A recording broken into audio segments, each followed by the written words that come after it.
আসসালামু আলাইকুম। সবাই কেমন আছেন? আমি আলহামদুলিল্লাহ আছি মোটামুটি। গাছগুলোকে অনেকদিন হয়েছে যত্ন করা হয় না। তাই একটু যত্ন করছি। যদিও আমার ছেলে-মেয়ে রেগুলার ঠিকমতো পানি দেয়। তাই আমার আর আসা হয় না বারান্দায়। আজ একটু বসলাম। তাই গাছ পরিষ্কার করতে আপনাদের সাথে কিছু কথাও শেয়ার করব।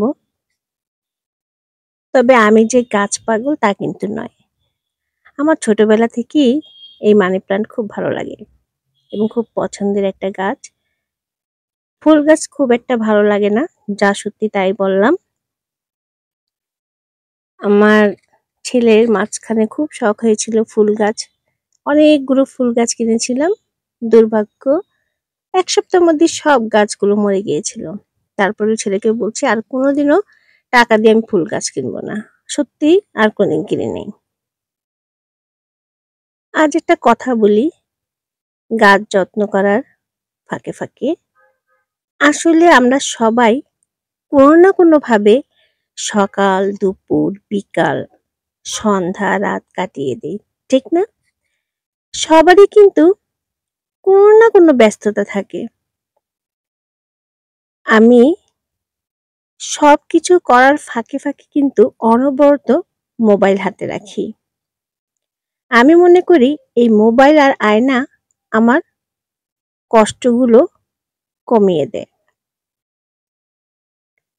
অনেকের ধারণা আমি কোনো কাজ করি না। সারাদিন খাই আর খাই, মোবাইল টিপি আর টিপি, না হয় মোবাইল চাপাচাপি করতে থাকি। আর সাজগোজ করে ঘুরে বেড়াই। আসলে কিন্তু তা নয়। আমি শুরুতেই বলেছিলাম আমি একজন সিঙ্গেল মম। আমাকেই সব করতে হয়। আয়ও বলেন আর ব্যয়ও বলেন, সবকিছুই আমাকেই করতে হয়।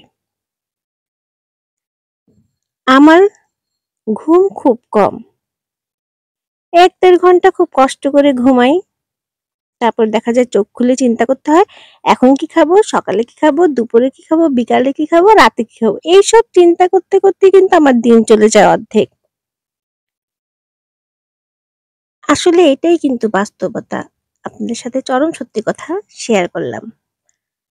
মানুষ কিন্তু ভাবে এক, হয় আরেক। তো আপনারা মানেন। মানুষের জীবন বড় বিচিত্রময়। বাহিরে চাকচিক্য থাকলেই সে যে সর্বসুখী বা খুব ভালো আছে তা কিন্তু নয়। অনেকে এমনও আছে সে শো অফ করতে ভালোবাসে। আমি মনে করি আমরা মানব